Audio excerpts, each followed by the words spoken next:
زنا فقط این ویروس رو میگیرن؟ رابطه های محافظت شده آیا باعث میشه که انتقال این ویروس به صفر برسه یا نه؟ آب استخر باعث انتقال این ویروس میشه یا نه؟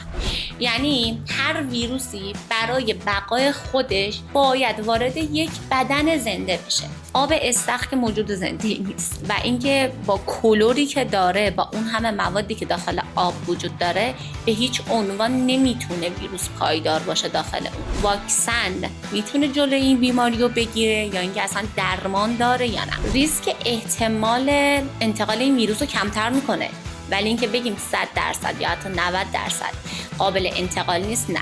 حتی فرد میتونه علائمی هم نداشته باشه ولی ناقل این ویروس باشه.